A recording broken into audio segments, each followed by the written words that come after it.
Assalamualaikum. Ketemu lagi nih kita di TTS, Tanya Teman Sejawat. Kali ini saya akan membahas mengenai penularan toksoplasma. Tamu saya kali ini ada Dr. Muspian Agung. Halo. Selamat datang, dokter. Ini kebetulan habis vaksin anabul saya nih, moms and girls. Kita ketemu dan jangan lupa tonton video saya sampai selesai ya.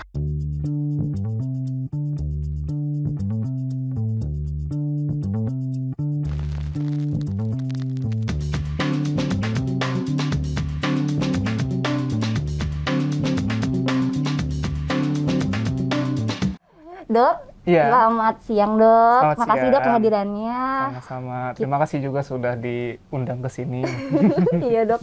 Dok ini nih sebenarnya mengganjal juga nih karena pertanyaan-pertanyaan saya ini seputar penularan toksoplasma ini ditanya oleh banyak orang nih dok. Oh, Termasuk oke. diri saya sendiri sih dok. Ada beberapa yang mesti dokter langsung jelaskan. Pertama nih dok, saya mau nanya. Soal toksoplasma ini sebenarnya ada nggak sih hewan lain yang menularkan toksoplasma atau penyebab lain yang menyebabkan toksoplasma selain ini? Toksoplasmosis selain kucing? Selain kucing ya. Sebenarnya hampir semua mamalia, bukan hampir lagi malah semua mamalia itu bisa menularkan toksoplasma. Cuman fase lengkap dari hidup toksoplasma itu semuanya terjadi di kucing. Oh, oke Nah, oke. Tapi kalau di hewan lain, misalkan sapi, kambing, ayam, itu tuh nggak apa ya? Mereka nggak lengkap. Jadi cuman sampai terdeposit semacam kista di dagingnya. Oke. Nah, makanya itulah himbauan mungkin yang sering kita dengar kalau daging itu sebaiknya dimasak sampai matang. Karena di daging yang tidak matang itu dikhawatirkan Ada si salah kistanya satunya itu. ada kista dari toksoplasma. Oh, jadi sebenarnya pada semua hewan maksudnya ada, tapi yang paling lengkap adalah di kucing. Betul. Malah yang saya dengar itu mengenai yang katanya bahkan di kucing bisa sampai keluar ke fesesnya. Betul. Oh, itu yang tadi dokter bilang soal lengkap ya dok ya. Betul. Oke oke. Jadi kalau masalah tadi masak-masakan cocok banget nih karena saya juga kandungan. Jadi memang kan selalu menganjurkan untuk ibu hamil makan makanan tuh yang matang-matang, plus ada juga nih dok berkebun, kan itu juga ada bisa terkena tokso juga dari misalnya nggak cuci tangan setelah terpapar tanah, atau misalnya atau makan lalapan yang belum dicuci. Benar ya dok ya? Bisa ya? Betul. Dari feses kucing itu ya? Betul, karena kan kucing kadang suka gali-gali tanah tuh untuk pupnya, untuk pipisnya. Nah, kita nggak tahu tanah mana yang dia sudah pup atau belum. Nah, apalagi kalau misalkan outdoor, ketika hujan turun, itu pupnya bisa menyebar kemana-mana. Yang jelas, kista dari si toksoplasma yang ada di feses kucing, itu juga bisa menyebar. Makanya harus Tetap cuci tangan, udah gitu juga harus kalau yang demen lalapan nih, kebetulan saya juga demen lalapan, harus dipastikan dicuci ya dok ya. Betul. Cucinya sebenarnya dok yang bisa matiin tadi yang kalau dari yang kucing ya dok ya, jadi fesesnya itu sebenarnya cuci cukup dengan air bersih aja ngalir, atau harus pakai ada kan sabun khusus yang buat nyuci buah-buahan atau sayuran gitu dok? Tetap harus pakai sabun yang pasti yang food grade ya, yang untuk cuci-cuci sayuran sama buah, dan tangan juga harus pakai sabun. Oke, Gitu. ya. Oke.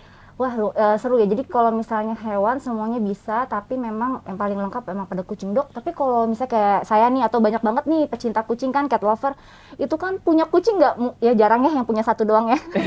Betul. Satu beli lagi sepasang, satu lagi buat supaya sepasang gitu. Atau Betul. misalnya kita adopt yang stray cat gitu kan dok ya. Itu tuh kita wajibnya memang ngunci di rumah. Maksudnya bukan ngunci di rumah, dirawat di rumah atau dibolehin keluar, tapi nanti dipastikan harus bersih pas masuk ke rumah, apa gimana? Apa memang nggak boleh keluar sama sekali? Baiknya sih kalau untuk menurunkan resiko terkena toksoplasmosis, ya baiknya indoor saja kalau memungkinkan. Tapi kalau tidak memungkinkan, apalagi yang punya kucingnya banyak, susah terpantau, harus dimandikan rutin. Minimalnya 2 minggu sekali. Oh gitu. Tapi selama 2 minggu sekali, itu kan lumayan lama ya, Betul. 14 hari. Itu kita harus memastikan tidak, misalnya ada yang kayak kucing saya mah saya lepas-lepas dok gitu kan. Iya. Itu tidur sama kita atau gimana? Atau misalnya habis pupu terus udah gitu, apakah harus selalu dibersihkan? Kan ada tuh beberapa yang kayak gitu ya, dibersihkan area pembuangannya, lubang pembuangannya, terus baru boleh ke tempat tidur atau gimana? Atau itu sebenarnya nggak boleh masuk kamar? Gimana dok batasinnya? Jadi kalau untuk toxoplasmosis atau toxoplasma sendiri, sebenarnya ini adalah agen penyakit yang akan berkembang kalau kucingnya sudah sakit duluan. Jadi kucingnya terkena suatu penyakit apa dulu, misalkan virus seperti itu, ketika sistem imun turun, barulah toxoplasma ini berkembang. Nah, kayak manusia juga ya, hospesnya ya, dilihat dulu sih yang bawa badannya itu ya. Mungkin kalau bahasa kedokterannya ini adalah infeksi sekunder ya. Nah, tapi kalau misalkan kucing sudah terkena toxoplasma atau terkena toxoplasmosis, pupnya pasti mengandung ookista yang akan keluar melalui feses itu tadi. Nah, cuman tidak semua fase ookista itu bisa menginfeksi manusia. Nah, ookista harus bersporulasi dulu. Nah, ketika ookista sudah bersporulasi, barulah itu jadi agen infeksius yang untuk dimana manusia. berapa hari butuh? Nah, untuk sampai sporulasi 2-5 hari, tergantung lingkungannya. Jadi sebenarnya gini, bisa aja kita lihat dong ya, kucing kan kita yang paling tahu anak bule kita nih, ya moms and girls. Jadi kalau dilihat udah mulai kayak apa tuh gejalanya, kayak demam atau apa, atau nggak nafsu makan gitu ya dok ya? Pastinya nggak nafsu makan, terus juga kadang ada diare juga. Kadang permukaan kulitnya, terutama yang di dalam telinga itu bisa kelihatan kekuningan, itu juga bisa. Sebenarnya memang gejala klinisnya mirip-mirip dengan penyakit yang lain.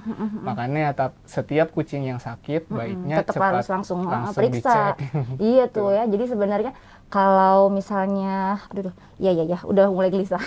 Kalau misalnya kita yakin banget memang ngerawatnya, kayak misalnya kucing-kucing saya nih dok, ini seminggu sekali saya mandiin semua dok, karena memang saya bolehin mereka main di rumah, kan saya nggak kandangin, kasihan dikandangin, tapi memang saya mastiin, ya itu dia, kalau misalnya setiap hari saya lumayan agak capek sih, ya memang harus capek sih moms and girls, jadi ngebersihin gitu bagian lubang lisnya, kalau memang mau main ke kamar, sama kuku-kukunya saya bersihin.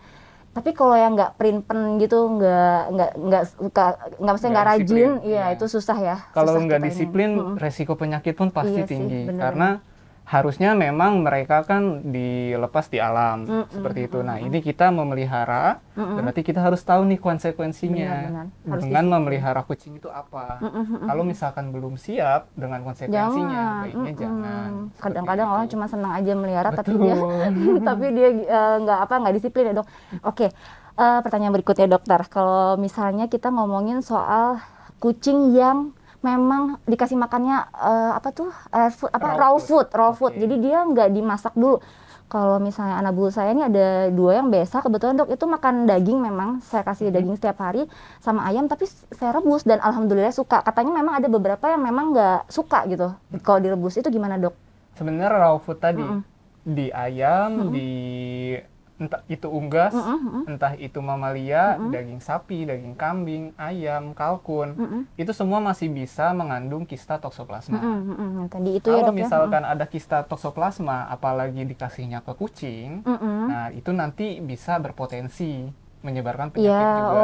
Jadi sebaiknya jangan dong? Sebaiknya jangan, minimal direbus dulu untuk dimasak. Oke, pertanyaan berikutnya, ada soalnya beberapa catering yang saya tanya-tanya gitu ya, DM gitu, atau misalnya saya telepon, itu bilang boleh, tapi berapa jam gitu, kalau nggak salah 4 kali 24 jam, maksudnya berapa 4 hari lah, apa seminggu ditaruh di freezer, bener nggak sih dok itu bakal matiin?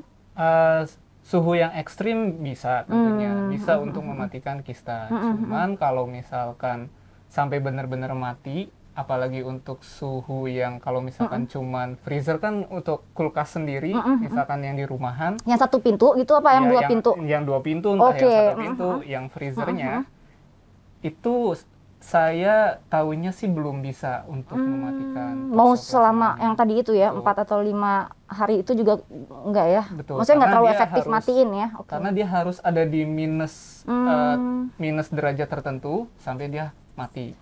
Atau gitu. Freezer yang satu yang benar-benar khusus buat daging itu mungkin bisa ya dok? Nah, karena itu dia, mungkin bisa. Itu karena artinya itu bisa tuh. diatur sampai minus 20-an. Karena catering yang kebetulan saya tanya-tanya itu memang mereka pakainya yang khusus memang daging tuh. Jadi pas saya ngobrol-ngobrol, iya dok kalau saya pakai yang gede gitu, yang memang khusus buat daging dan dipisahin tuh yang ini udah hari keberapa, jadi langsung belinya stoknya banyak bener ya dok ya. Kalau itu mungkin bisa ya dok ya. Mungkin itu bisa. Cuma kalau yang cuma satu pintu Ya ya di itu susah rumah-rumah bener ya, itu kurang. tidak bisa. Bener. Nah dok, berikutnya tadi kan dokter ada ngejelasin perihal gejala sakit lah pokoknya untuk si anabul itu sendiri. Iya. Kan kalau misalnya pengalaman saya nih dok, kalau misalnya anabul itu di umur-umur kayak masih kitten gitu kan suka ada fase di mana sering pilek, terus kayak nggak nafsu makan, matanya berair gitu. Maksudnya, jadi gimana kita ngebedainnya dok? Walaupun pada dasarnya pesannya adalah tetap harus ke dokter, tapi kan kita tahu bahwasanya nih terinfeksi tokso atau enggak tuh gimana dok? Nggak ada ya? Sebenarnya sulit sih, karena gejala tokso biasanya ke arah pencernaan. Dan biasanya juga akan muncul tadi kulitnya terlihat kekuningan. Sedangkan yang gejala klinis seperti itu banyak, nggak cuma toksoplasma. Makanya perlu cek darah. Itu ya. Perlu pengetesan laboratorium lebih lanjut untuk mengetahuinya. Gitu. Saya ya alhamdulillah sih jangan sampai ya dok ya. Tapi maksudnya maksudnya jangan sampai amit-amit jarang yang ketemu tiba-tiba harus periksa darah. Itu sebenarnya apakah ada protapnya nggak sih dok? Semua kucing yang atau semua hewan yang datang ke ini rumah sakit gitu dok, pasti harus diperiksakan atau ngeliat klinisnya si kucingnya? Sebenarnya kita nggak semua kita periksa darah, nggak, karena kita lihat dulu klinisnya. Ketika klinisnya misalkan pilek, misalkan matanya berair, kita kasih dulu nih antibiotik untuk pernafasan, kita kasih dulu antibiotik untuk mata dan juga untuk mengatasi radangnya seperti itu. Simptomatik ya? Betul, simptomatik. Ketika semuanya oke, hasilnya bagus, ya sudah. Biasanya kita nggak lanjut. Tapi kalau misalkan tidak ada kemajuan sama sekali, kurang lebih 3-5 hari, biasanya kita sarankan untuk cek lebih lanjut. Iya sih, saya pasti sulit banget ya dok ya. Kalau anabulnya pas lagi yang ini, dokter paling susah ada pengalaman nggak dok? Sharing dong, misalnya kayak paling susah ngadepin apa nih hewannya dok? Sebenarnya kalau untuk pemeriksaan kucing, semua kita sudah ada penyetaraan, SOP-nya hampir sama semua. Yang susah itu ketika hewannya nggak kooperatif, seperti galak, seperti itu. Jadi kita mau ngasih obat aja sulit. Nah, karena kalau di kedokteran hewan, itu 3 yang berpengaruh untuk kesembuhan. Pertama, hewannya kooperatif atau tidak. Yang kedua, dokternya memberikan diagnosanya tepat atau tidak. Dan yang ketiga, pemiliknya. Ketika pemiliknya tidak kooperatif, ketika pemiliknya curigaan terus bawaannya sama dokternya, itu juga jadi sulit. Seperti gitu, itu. Dok. Maksudnya kalau kasusnya curigaan, maksudnya dia kayak ragu atau gimana dok? Betul. Biasanya yang dokter, bukan biasanya sih, maksudnya yang pernah dokter temui yang paling sulit? Yang paling sulit biasanya tadi ketika hewannya nggak sembuh nih, kita beri pengobatan simptomatis, kita sarankan untuk cek darah, untuk pemeriksaan lebih lanjut. Nah itu dari ownernya atau dari pemiliknya tidak mengizinkan untuk dilakukan pengecekan lebih lanjut. Alasan misalnya nggak tega atau apa ya dok? Betul, dan disitulah jadinya kami kesulitan. Karena kan hewan nggak bisa nih kita ajak ngobrol. Iya, terus dia juga nggak inget jam kapan minum obat ya dok. Jadi mesti kita bener sih, kembali lagi ke si ownernya ya. Lagi-lagi pesannya ya mungkin ya itu. Jadi kalau hobi, nggak cuma hobi ya, bener-bener anggap kayak emang keluarga sendiri, emang bener sih itu.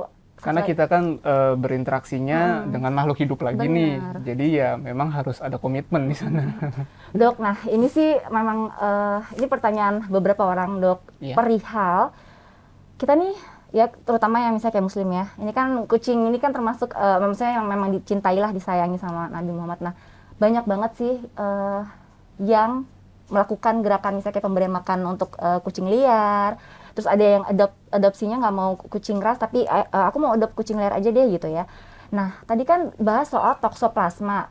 Nah, kalau misalnya ternyata kucing liar tersebut kan paling sayang sama pemiliknya tuh biasanya dia tuh nunjukinnya dengan bawa tiba-tiba hasil tangkapannya. Misalnya kayak tikus, ada yang nangkep biawak, terus ada yang misalnya kayak abis main-main ke tanah di luar, terus dia masuk ke dalam rumah, terus pemiliknya sayang-sayang dia, itu kan itu resiko banget ya dok sebenarnya ya. Sangat beresiko. Jadi kita gimana dok? Maksudnya buat memberitahu banyak halayak umum bahwasanya sebenarnya bukan masalah kucingnya aja nih, atau bukan masalah binatangnya aja, tapi sebenarnya kita nggak boleh biarkan dia keluar kan dok? Betul. Intinya. betul. Ataupun kalau keluar jangan kena tanah atau gimana, Dok? Sebenarnya kalau keluar jangan kontak dengan kucing lain. Oke, kucing lain yang liar ya, betul. oke. Terus juga ke tempat-tempat yang memungkinkan ada fesesnya, terus juga pipis sebenarnya nggak juga sih, tapi ke feses. Lebih ke feses ya, Lebih ke feses yang mungkin kucing lain yang takutnya terinfeksi, seperti itu. Terus juga makanan yang mentah. Ketika kucing liar, mungkin ngorek-ngorek tempat sampah, mungkin ada daging yang tidak matang sebenarnya sudah membusuk di sana, itu juga bisa gitu. Jadi kalau kita adopsi kucing liar ya sebaiknya memang tetap juga harus bukan dikandangin ya, ada ruangan khusus ya, Dok. Betul. Ya, tetap dirawat selayaknya kita Betul. ngerawat kucing ras dong, maksudnya jangan dibedain gitu ya. Betul. Ada yang soalnya kayak gitu kan, gue sih nggak suka pelihara kucing ras, gue maunya kucing stray aja, kucing liar, gue pengen rawat supaya gue ini, tapi dia lupa tuh bahwasanya ini akses tuh kucing buat keluar masuk kan susah ya, Dok. Kucing liar tuh kalau pas begitu ditaruh di rumah tuh dia meong-meong terus karena dia biasa di Ya, karena pasti stres banget. Pasti adaptasi dulu. Kurang lebih kalau kucing adaptasi itu antara 3 hari sampai seminggu. Tuh, iya. Pasti berisik di dalam periode Nah, seperti itu.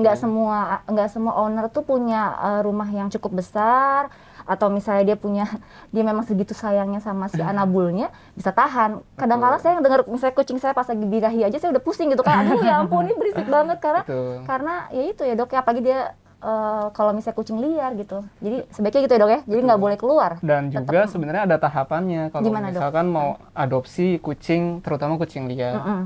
Jadi seharusnya ketika dia sudah kita ambil, dikandangkan dulu di rumah, kandang individu. Oke. Itu selama kurang lebih 2 minggu. Oh. Dan kita harus benar-benar higienis di sana. Maksudnya higienis ketika setelah megang kucingnya cuci tangan, terus tempat pup ketika dia pup langsung dibuang, dibersihkan setiap hari seperti itu. Kita selama kasih obat 2 minggu. cacing, kasih segala macam. Boleh dimandiin segera atau tunggu berapa hari, Dok? Jadi lihat Tunggu 2 adaptasi minggu yang itu tadi. dulu. Oh, gitu. Nah, karena penyakit muncul masa inkubasi penyakit 2 minggu paling lama. Masa inkubasi itu masa mulai dia terkena Dari awal infeksi sampai muncul gejala. Kan kadang moms and girls nanti tiba-tiba komplain. Dok, apa sih istilahnya? Nah, jadi maksudnya tetap harus istilah karantina ya, Dok. Betul, istilahnya karantina dulu. dilihat sehat nggak nih gitu ya. 2 minggu kurang Oke, lebihnya. dan lagi-lagi ya mulia sih, tapi sebaiknya jangan dibiarin keluar masuk. Betul. Karena yang tadi itu yang begitu nih, untuk moms and girls tahu nih, buat yang masih baru-baru pelihara, mereka tuh menunjukkan sayangnya mereka ke kita. Itu begitu mereka tuh sangat bangga dengan membawa hasil tangkapannya. Biasanya kalau kucingnya dibiarin keluar dari rumah, itu bener loh, itu benar-benar kejadian. Mereka tuh bisa bawa pulang tikus atau bawa pulang biawak. Karena saya pernah pelihara kucing liar juga dulu, pengalaman itu kayak ini apa-apaan bawa biawak, yang ada itunya takut langsung. Oke, terus satu lagi, Dok, pertanyaan terakhir untuk penularan toksoplasma. Dok, kalau kucing datang ke Meomi ya, maksudnya si adopternya dia datang ke dokter minta tolong untuk diperiksain. Ada nggak sih, Dok, yang khusus nggak ada gejala apa-apa, Dok, periksain semuanya dong kucing ras gitu, Dok? Wajib nggak sih kita periksain? Sebenarnya kalau untuk kucing di bawah 10 tahun, itu ada check up rutin setahun sekali. Jadi biasanya setahun sekali itu cek semuanya, darah, cek lab, semuanya dicek. Oh gitu, Dok. Betul. Setahun sekali atau 2 okay. tahun sekali, tergantung pemiliknya. Itu dicek semua, organ liver, organ ginjal, semua dicek. Kalau misalkan masih oke, ya berarti aman. Tinggal tunggu tahun berikutnya atau 2 tahun lagi. Tapi kalau misalkan kucingnya sudah di atas 10 tahun, biasanya 6 bulan sekali. Oke. Nah, itu kucing karena lebih yang, ringkih, daya tahan tubuhnya lebih ini juga ya, Dok. Betul, dan juga itu untuk kucing dengan catatan tidak ada tanda-tanda gejala penyakit organ. Tapi ketika sudah ada riwayat penyakit organ, bisa jadi lebih sering. Ya. Oke, jadi kembali lagi ya, 1 tahun kalau misalnya masih di bawah 10 tahun, tapi kalau misalnya sudah di atas 10 tahun itu harus lebih rutin kontrolnya. ya at least lah walaupun nggak periksa darah segala macam, dokternya ngelihat kondisi si kucingnya karena dia lebih rentak ya dok. Bisa selain dicek darah juga maksud di sini adalah vaksin. Oh iya vaksin. Jadi vaksin tahunan juga sebagai salah satu sarana check up ke dokternya. Sekalian check up biar ketemu dokternya. Oh tadi kita mungkin buat moms and girls di rumah mungkin nggak ngerti. Kita sempat ngomong soal feses ya. Kista si tokso yang bisa keluar itu yang sampai sempurna bisa keluar ke feses tuh pupunya kucing. Jadi maksud takutnya nih bahasa kedokteran suka pada bingung ya dok ya. Nah kalau kucing saya tadi tangkapnya bahwasanya dia adalah yang paling lengkap untuk prosesnya ya si toksoplasma tersebut sampai keluar menjadi buah besar tadi ya pupunya. Tapi kalau binatang lain bisa menularkan tapi berupa kista yang di daging sehingga kalaupun memang mau memberikan makanan mentah ke si binatang terserah dia mau kucing mau anjing gitu ya dok ya, atau mungkin konsumsi kita sendiri, atau untuk konsumsi kita sendiri itu pastikan matang satu. Yang kedua kalau untuk yang tadi mau ngasih raw food boleh saya asal yang dipastikan di freezer yang memang bisa minusnya sampai berapa derajat gitu ya dok ya, dimatikan lah gitu, tidak bisa tuntas mati tapi ya dilemahkan. Cuman memang itu butuh nanti konsultasi lagi sama dokter hewannya moms and girls ya, karena kalau saya sih selama ini nggak pernah sih ngasih raw food gitu dok. Oke. Senang banget nih yang dibahas gimana dok, semoga apa dok? Iya semoga dengan adanya sharing diskusi seperti ini, ya, diskusi seperti ini bisa berguna dan bermanfaat buat semuanya. Iya. Oh ya dok, saya tuh cuma mau sharing sih. Ini pasti kan karena saya juga dokter kandungan ya dok ya, saya cuma mau ngasih tahu ke moms and girls di rumah.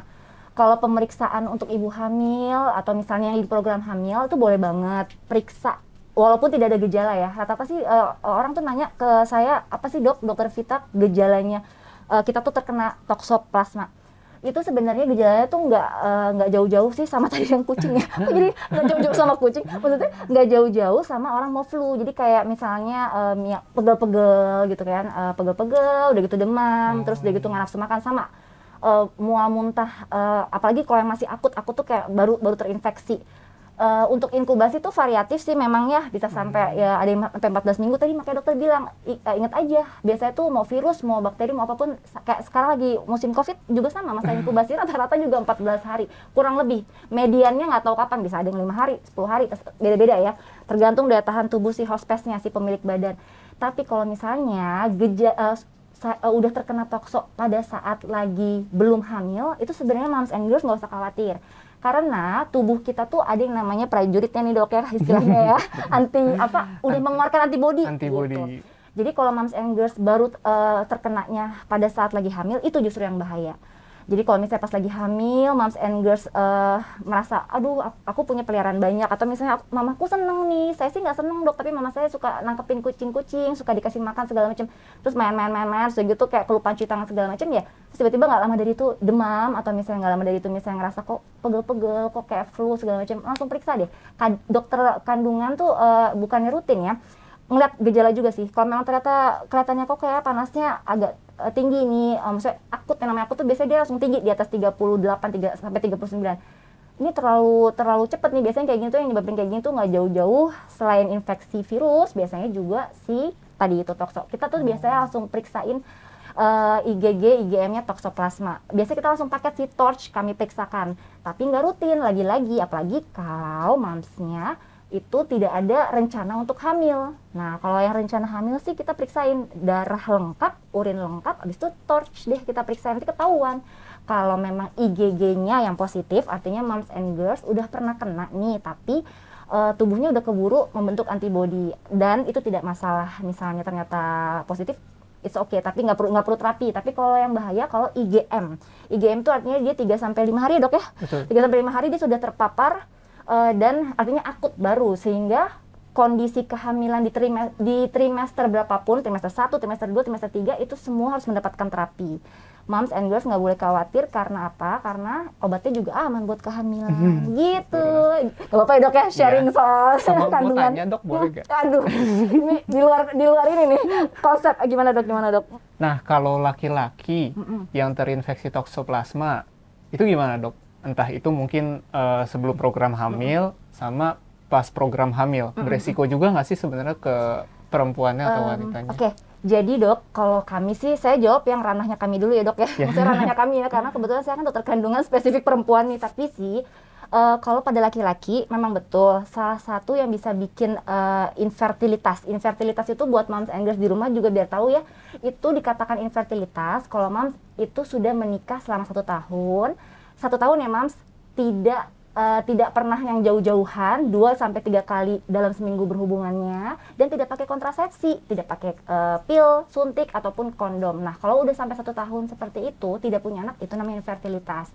Nah, biasanya salah satu yang menyebabkan infertilitas itu memang infeksi dok. Kalau misalnya dokter mau tahu, sebenarnya dokter kandungan tuh apakah akan meriksa perempuannya aja, apakah cowoknya juga? Ini menjawab pertanyaan dokter tadi ya. Kalau kami itu dua-duanya, karena yang menyebabkan infertilitas itu bisa dari perempuan, bisa dari laki-laki.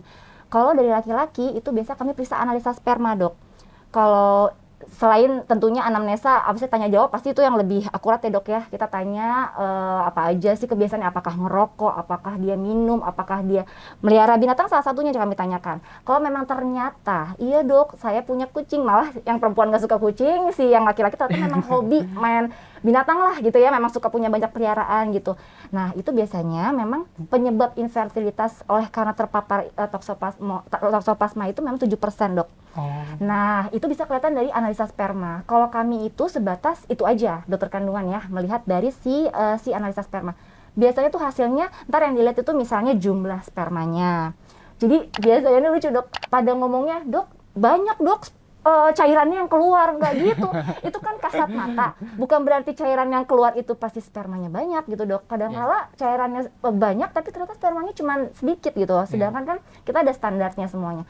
Jadi dilihat untuk si jumlahnya, jumlah sperma ya mams, bukannya cairannya, lalu kemudian pergerakannya, terus kemudian bentuknya. Kalau memang ternyata ada banyak kelainan-kelainan, itu bisa dicari tahu tuh penyebabnya, apakah ada salah satunya dari toksoplasma 7% tadi bisa menyebabkan adanya penyumbatan dalam saluran si yang punya laki-lakinya nih ceritanya mams ya dok ya. Jadi ya udah, kita sih cuma sebatas itu sih dokter kandungan, bisa banget. Untuk terapi biasanya kami konsulkan langsung ke androlog. Karena bagaimanapun juga kalau kami mungkin cuma support suplementasi makanan-makanan yang bisa dikonsumsi atau penurunan berat badan buat si laki-lakinya, habitnya juga dirubah, misalnya ngerokok dibatasin. Tapi kalau untuk kayak misalnya udah ada kemungkinan penyebab yang lainnya seperti infeksi dan ada penyempitan dan sebagainya, itu udah ranahnya dokter spesialis androlog, itu bagian laki-laki lah gitu. Tapi bisa diobati ya dok? Bisa dok, bisa banget. Jadi sebenarnya sih ya tetap pada prinsipnya yang tidak bisa diobati itu sebenarnya lebih ke penyakit yang kita tahu sama-sama HIV AIDS ya. Tapi kalau untuk yang lain sih sebenarnya masih bisa diobati, masih bisa walaupun yang paling sedih misalnya kalau udah infertilitas lama banget misalnya gitu ya dok ya. Ternyata permasalahannya udah ngomongin soal anatomi atau misalnya memang bawaan si perempuannya. Ya itu memang sedih banget, misalnya kayak harus donor rahim dan lain sebagainya, yang dimana belum disahkan, dibolehkan di Indonesia ya, di Asia. Tapi kalau untuk yang di luar itu sih insya Allah bisa sih dok. Kista-kista gitu bisa dioperasi. Yang kayak misalnya tadi analisa sperma, kalau ada kelainan-kelainan bisa diberikan obat, suplementasi. Dokter mau tahu nggak makanan-makanan yang bagus? Jadi ini ya dok, jadi konsultasi. Itu kayak makanan-makanan yang bagus itu sebenarnya kayak yang mengandung banyak zinc dok. Berarti jahe-jahean? Zinc kayak kerang gitu ya dok ya, kerang. Makanan-makanan seafood sebenarnya itu bagus sebenarnya. Terus kalau ada yang bilang kita jadi agak menyimpang ya dari toksoplasma, tapi nggak apa-apa. Pastinya nih yang banyak nonton nanti pasti yang pengen tahu banget dan ada memang hobi ya dok ya, jadi takut. Tapi ya itu infertilitas disebabkan oleh toksoplasma 7%. Jadi kalau misalnya ngomongin soal dok saya pasti sehat nggak dok, saya udah makan yang zincnya tinggi, suplementasi, anti radikal bebasnya tinggi, vitamin C, vitamin E, olahraga saya bagus, saya nggak obes, ya tapi ternyata ada faktor lain seperti tadi toksoplasma bisa infeksi. Gitu dok. Seru ya dok ya, banyak nih kita jadi sharing ilmu, jadi ngobrol. Ya udah, terima kasih banyak dok, kita udah ngebahas penularan toksoplasma sampai dikupas tuntas. Ya udah, semoga bermanfaat buat yang nonton ya dok ya. Amin amin ya rabbal alamin. Oke, kita sudah bahas mengenai penularan toksoplasma ya, udah kupas tuntas. Semoga moms and girls yang bingung-bingung dan punya pertanyaan semua terjawab ya dok ya. Amin. jangan lupa ya Moms and Girls, bantu untuk subscribe dan nyalakan loncengnya supaya selalu dapat informasi setiap kali saya upload video baru. Dan bantu untuk share serta like ya, supaya bermanfaat juga untuk yang lainnya. Dan kita bisa ketemu lagi di video TTS berikutnya. Kalau ada pertanyaan, tulis di kolom komentar ya. Nanti insya Allah saya jawab. Assalamualaikum.